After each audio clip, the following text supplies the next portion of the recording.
What's up? Hey guys, how you guys doing out there today?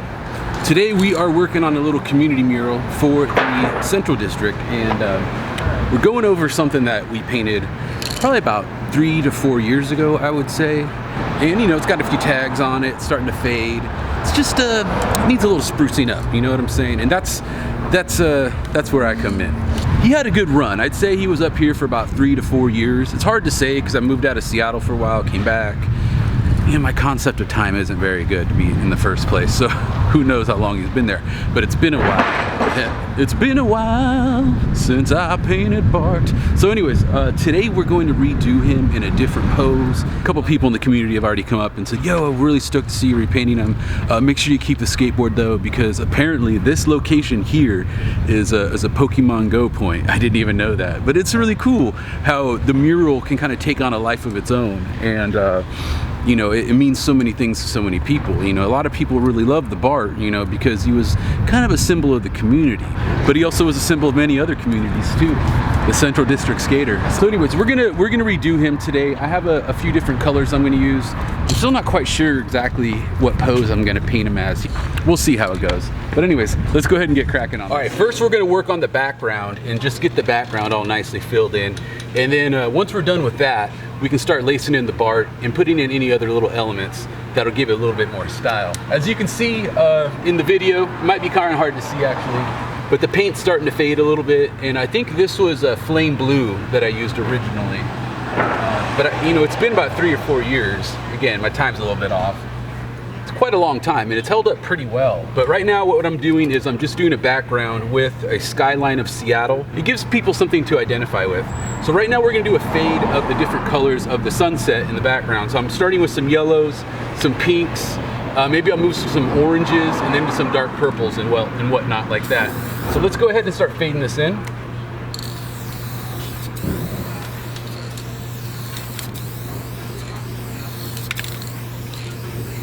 All right, let's go ahead and lace in a little bit of pink in here.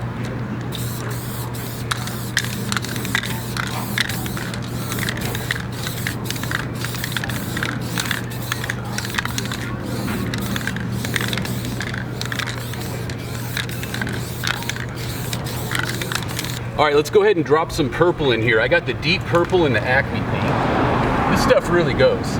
This will be the sky color.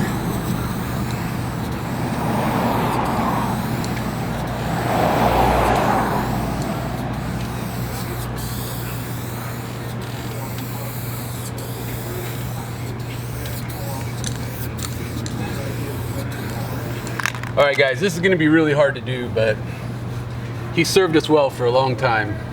We'll redo him. We will rebuild. We will rebuild.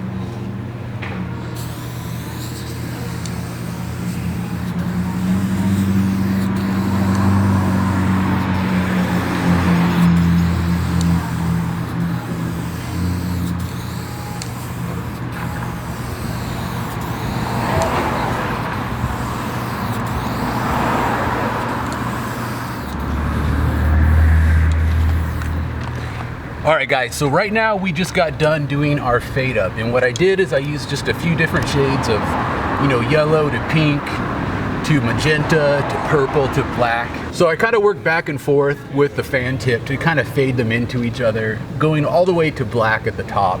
So we get this nice kind of gradient, very Grand Theft Auto, if you will. Right now I'm just chopping back in the black of the buildings. And I'm using the, what is this, the universal cap, and generally it's actually not one of my favorite caps. But boy, it's really controllable on these Acme cans. Look at the lines I'm getting. Very, very fine tipped. So I might do a review on these soon because I used to not really care for them, but this one's working really good. I wonder if it's clogged actually. Maybe I should switch it with another one just to be sure. It might just be a little clogged. Knowing me, that's probably what's up. All right, homies, we got a freshie right here. Let's get this bad boy mounted. I think the other one was clogged because it was coming out really, really thin. Let's see now. Okay, that's more like it. Still really thin on the Acme cans. I've actually noticed that some of the dot caps on the Acme sprayed a little bit wider than they normally would on other cans, but this looks quite controllable.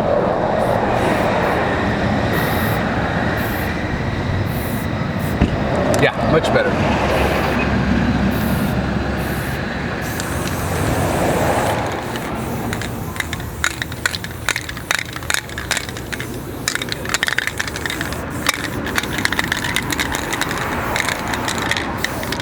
All right, guys, so we're just cutting back with the black, and again, this is not a realistic representation of the Seattle skyline. It's a piece of art. If you're ever doing like a mural and you got to do a city skyline, you know, you could just do a series of buildings and a landmark behind it, and people will recognize it as that city. You know, if this was St. Louis, I could put the St. Louis Arch in the middle. So this is a good way to just create a backdrop. But I think in the foreground, what I'm gonna do is a big brick wall. But we'll go ahead and lace this in with the red real quick here. And I'm using the calligraphy cap with a can of flame orange ruby red. And it is quite a nice red. Sorry guys, I kind of skipped ahead a little bit.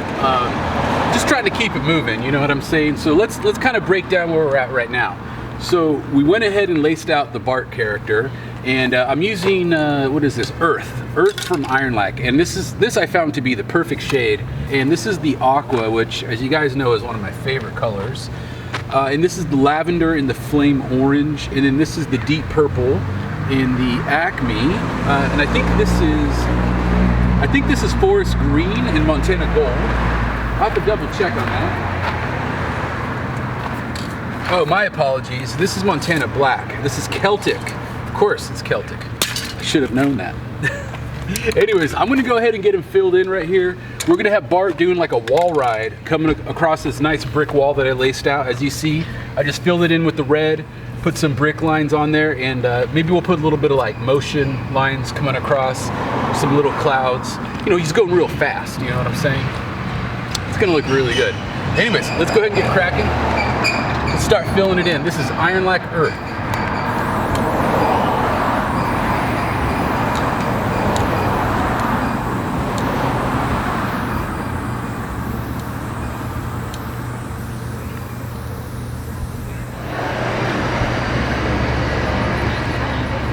All right, guys, I think we're at a stopping point. If we go any further, I'm just gonna be chinsing up this character like crazy. And I can do that. I will go down that route.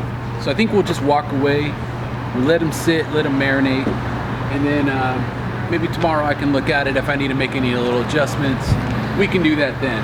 In the meantime, I think we should put something on this wall here. A little central district or something like that. A little something for the neighborhood. And once I get that done, we're gonna be done. And we'll be done with this video, which is really exciting. All right, guys, let's go ahead and start sketching this in. I'm just gonna do a simple CD. There we go. Brand new can.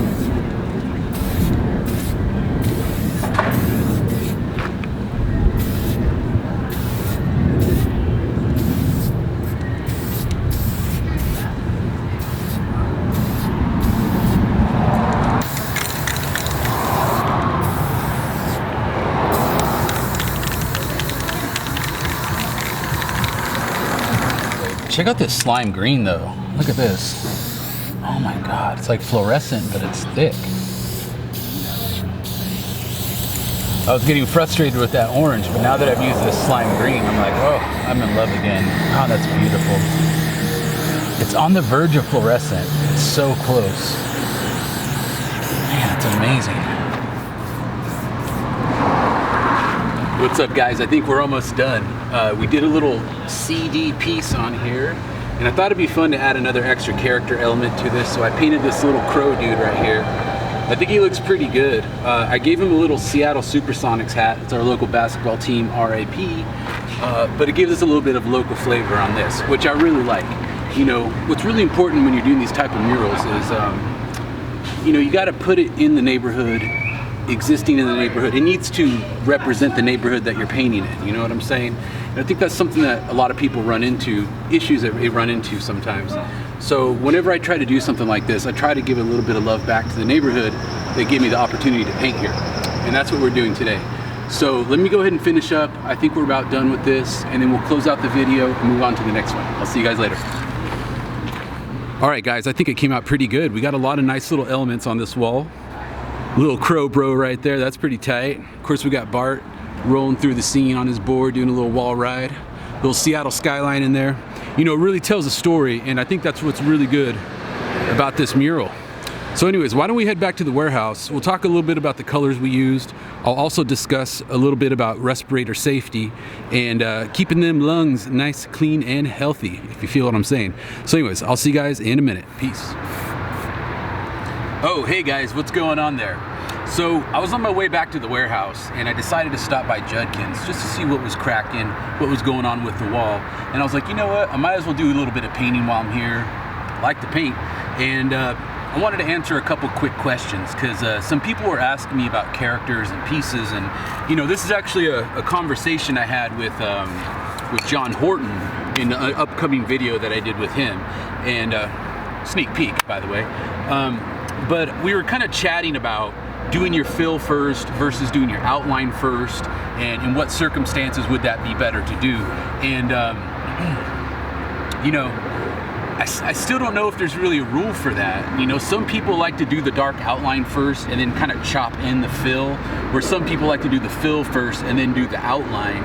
I do find that people who grew up doing bombing, like doing throw-ups and things like that, they tend to lean towards doing the fill first and then outlining it like that.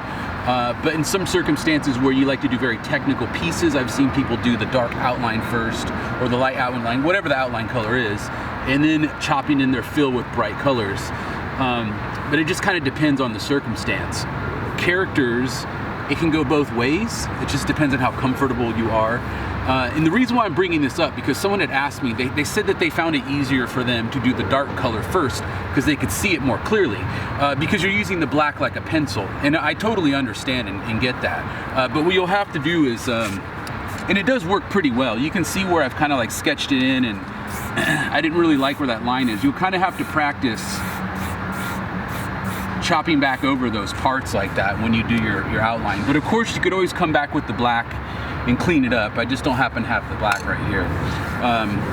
So it's really a personal preference thing. I really like doing this with characters because I kind of agree, now that I'm kind of doing it myself, it does make it a little bit easier to see what you're drawing.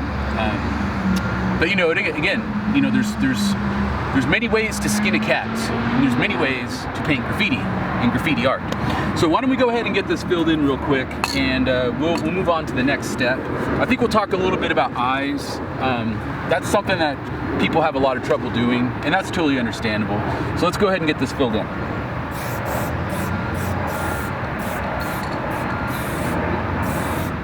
Okay guys, so we went ahead and got this filled in, and as you can see, we got a nice little detail, and there was a little bit of overspray, so I came back with the black and cut it back a little bit and cleaned this up with a little bit of black. You know, again, this is how it is. We had this talk with John again. It's the never-ending fight against overspray, because that's what you're doing, is you're trying to create the sharpest line possible. You know what I'm saying? So let's cut this back like this, like that. All right, let me just go ahead and do this real quick. Like I said, we were just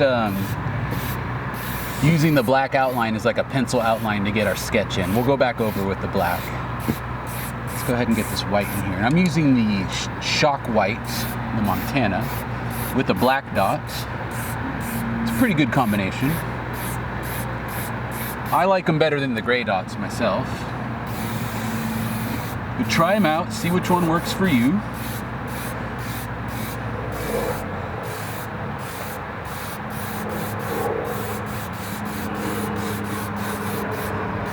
Okay, let's go ahead and add a little bit of a accent to the eye. I'm just using some telemagenta. I'm just gonna do a little line like this. Real simple. Like that. We'll come back with the black and cut that back a little bit, and then we'll go ahead and put our white shines, and I think we'll be done. Well, the cool thing about doing these type of characters is you can drop these beautiful, gigantic, glossy white shines in the eyes. And this is a cool trick that you can do, especially if you're kind of unhappy with the shape of the eye. You know, maybe you feel like it's a little bit uneven or whatever. This is a good way. Let's just say a good criminal knows how to hide their tracks. You know, you can put the shine here, put the shine there. It doesn't really matter. It's up to you. But if you're unhappy with one certain part of the eye, put the shine over that part that you're unhappy with, and no one will be the wiser. Just a little trick for you guys. So I think I'm gonna put a big shine here.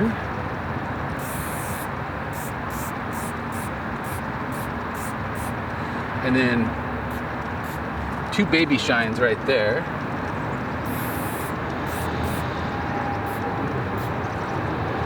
That's perfect. Should I do a little shine here? Just a little light shine. Those are fun to do. Perfect. I'm just gonna leave it like that. Don't overdo it, guys. Don't overdo it.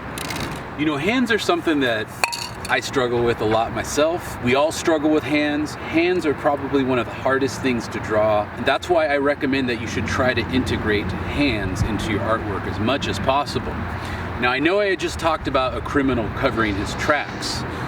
Sometimes you just gotta let it hang out. It's real easy to just draw a character with their hands behind their back or just 2 little balls going like this. And in some circumstances, that's correct. But it's fun to get out of your comfort zone and try something like this. And hands are very uncomfortable for all of us to do. Ask anybody, they struggle with hands. I struggle with hands. But you should try them. And you know, the best thing to do, I would recommend, is look at just illustrations of hands holding cans. You know, sometimes when I'm at a wall, I'll just look at my hand holding a can and seeing what it looks like. You know, and you can kind of get by with the cartoon, especially anime or old school graffiti characters. Gives you a little bit of room to fudge and to try it out and see what works out for you. You know, but keep in mind with the hand, you have a digit here, a digit here, a digit here, and then you got a little bit of webbing right here, and then you got a digit there, and then the thumb, and then you got the rest of the hand going right there. But you can cover it with hair, cover it with whatever. Oh, don't forget there's a little piece of skin right here, and then the fingers right there. You could even add a 3rd one if you want right there. It just depends on how you're drawing it. And that's what makes the Judkins Park so good. It's a place where you can practice. So let's get cracking.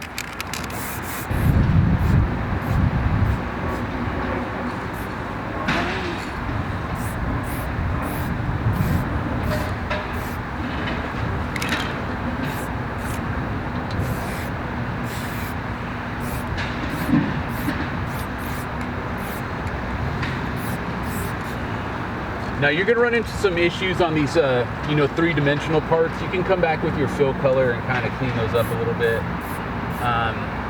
That's just something you're gonna have to struggle with in circumstances like that. Not a whole lot you can do, but I think it looks pretty good. Let me just write rust here.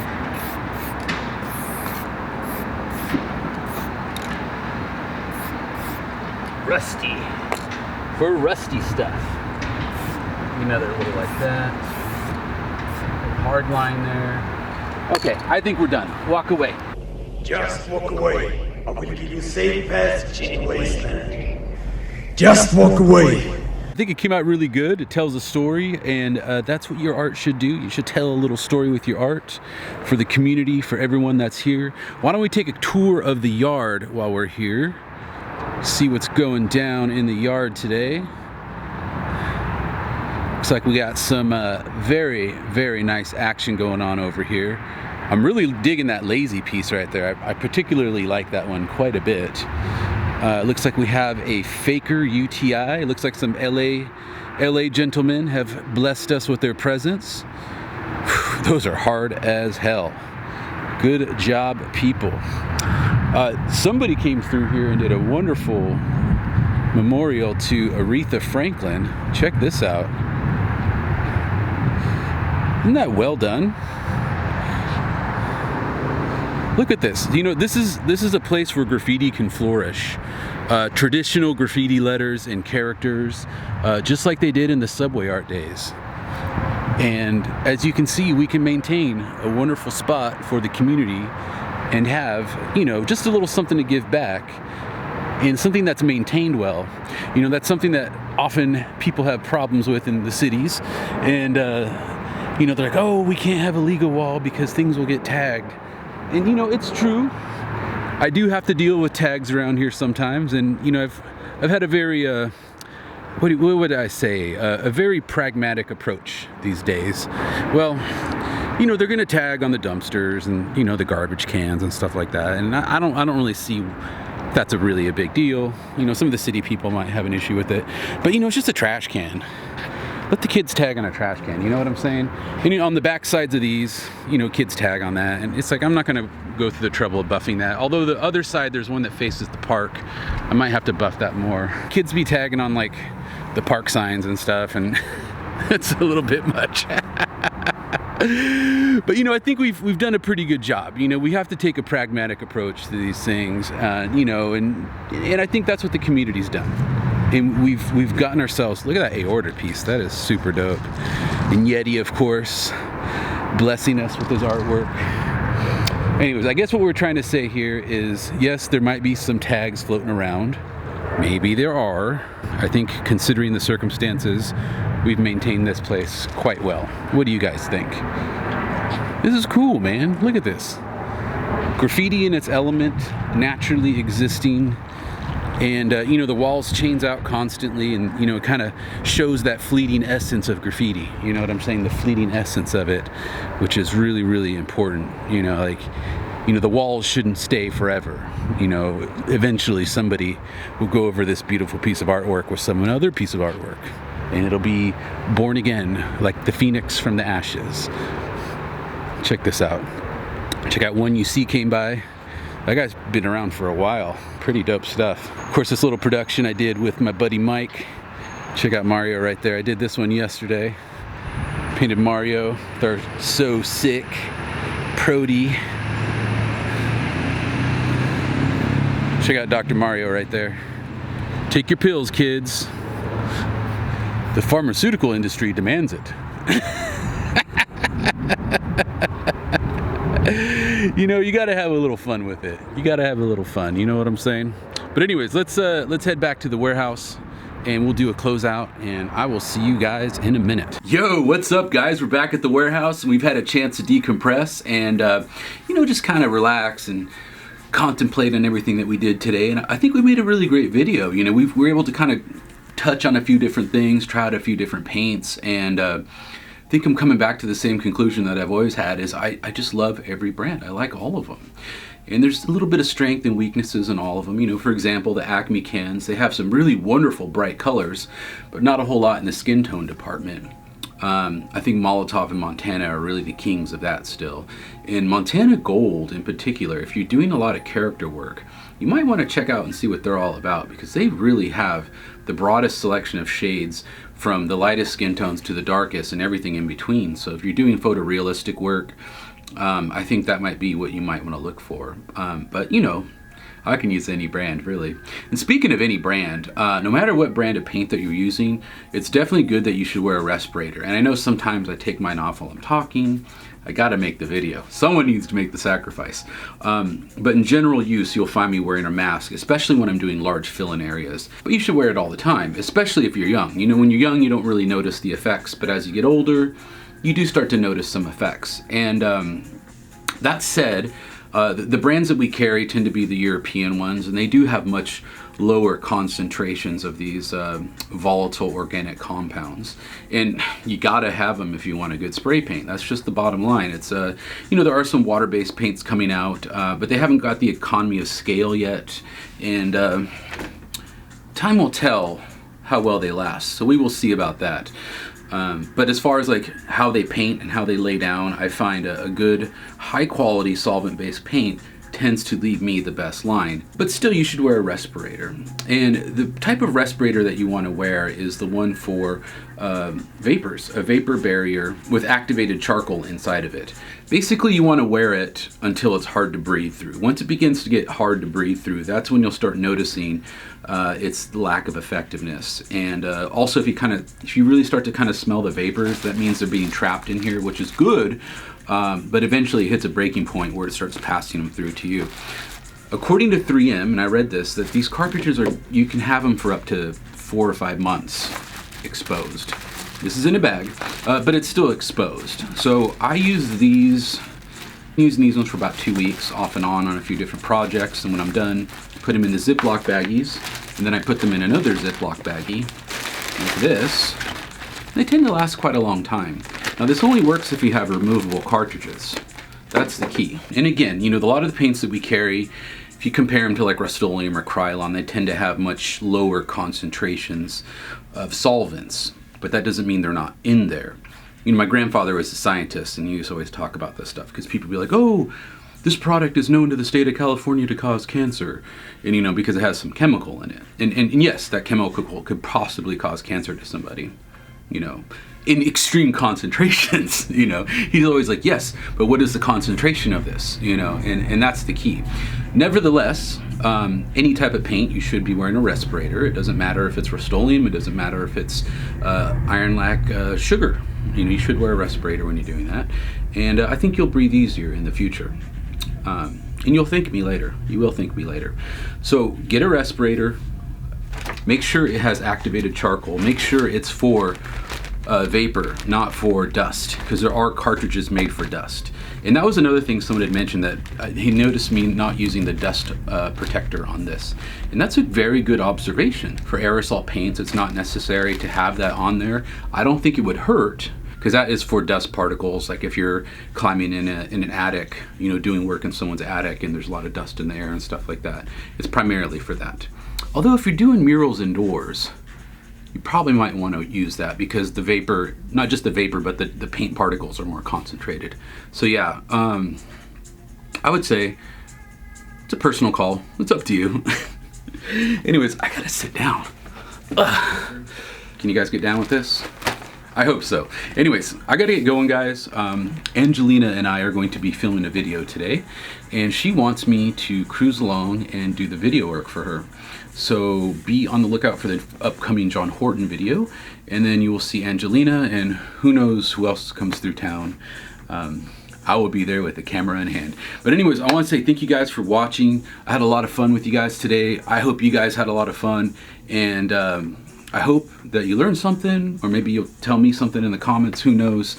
I actually learned a lot from you guys, and that's, you guys teach me how to be good. That's what's great. So anyways, I just want to say thank you for watching, and be your own grandpa.